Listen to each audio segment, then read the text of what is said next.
Friends, സുഗുമോദേവി സീരിയലിൻ്റെ ഇന്നത്തെ എപ്പിസോഡിലേക്ക് എല്ലാവർക്കും സ്വാഗതം.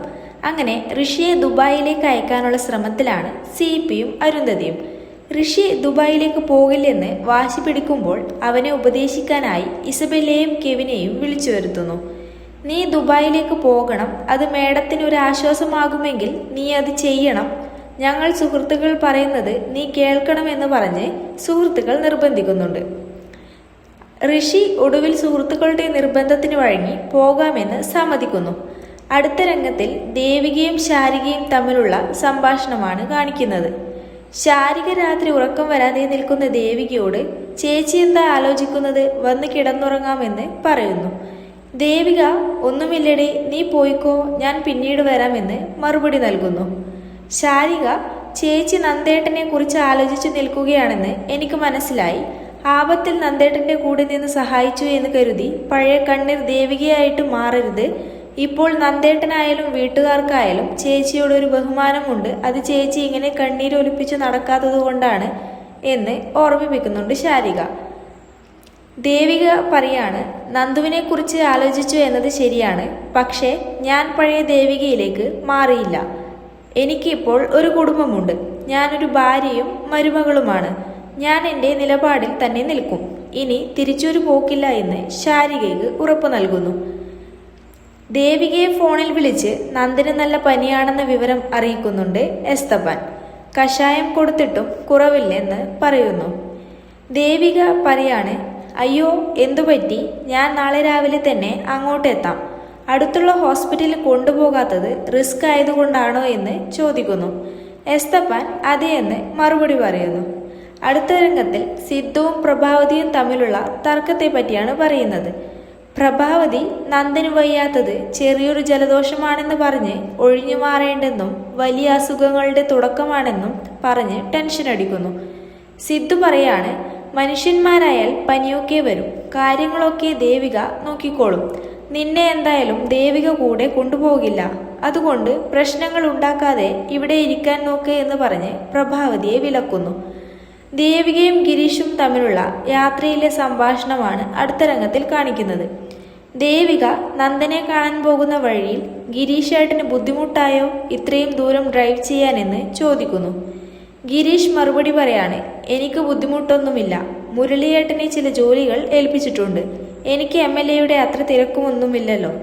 മറ്റുള്ളവരെ സഹായിക്കാൻ പറ്റുന്നത് ഇങ്ങനെയല്ലേ. നന്ദൻ്റെ ചെറിയ പനിയല്ലേ, അത് മാറിക്കോളുമെന്ന് പറയുന്നു. ദേവിക പറയാണ്, നന്ദുവിന് ഞാൻ വന്നതിന് ശേഷം ഇതുവരെ പനി വന്നിട്ടില്ല. അതുകൊണ്ട് എനിക്ക് നല്ല പേടിയുണ്ട് എന്ന് വ്യക്തമാക്കുന്നു. ഗിരീഷ് പറയാണ്, നിനക്ക് നന്ദനോട് ഇത്രത്തോളം സ്നേഹമുണ്ടെന്ന് എനിക്ക് മനസ്സിലായി. ഇതാണ് കുടുംബം. ഭാര്യയ്ക്ക് ഭർത്താവിന് ഒരു ചെറിയൊരു ജലദോഷം വന്നാൽ പോലും പരസ്പരം ടെൻഷനാകും. നീ എത്ര നിഷേധിക്കാൻ ശ്രമിച്ചാലും നന്ദനെ നിനക്ക് ഒരുപാട് ഇഷ്ടമാണ്.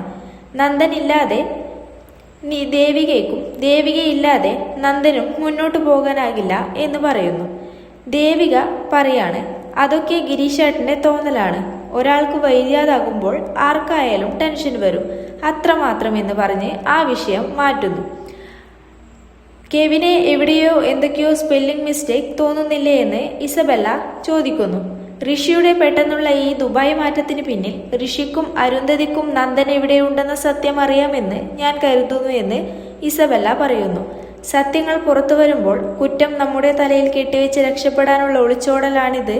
ഇന്ന് ഋഷി ഫ്ലൈറ്റിൽ കയറിയില്ലെങ്കിൽ എന്തോ ചതി നടക്കുന്നുണ്ടെന്ന് ഉറപ്പാക്കാം.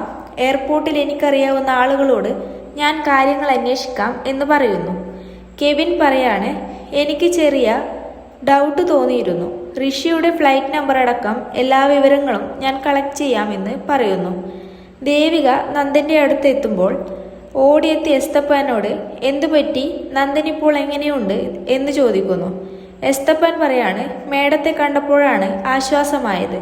കഷായവും ചുക്കുകാപ്പിയും ഒക്കെ കൊടുക്കാൻ നോക്കിയിട്ട് കുടിക്കുന്നില്ല. അകത്തേക്ക് ചെന്ന് നോക്കൂ എന്ന് പറയുന്നു.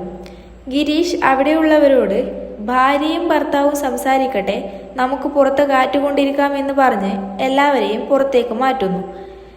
ചേട്ടത്തി പറയാണ്, സാറിന് കഞ്ഞി കൊടുത്തിട്ട് മരുന്ന് കൊടുക്കാമെന്ന് പറഞ്ഞ് കളിയാക്കിക്കൊണ്ട് മാറുന്നു. നന്ദനും ദേവികയും തമ്മിലുള്ള സംഭാഷണമാണ് അടുത്ത രംഗത്തിൽ കാണിക്കുന്നത്.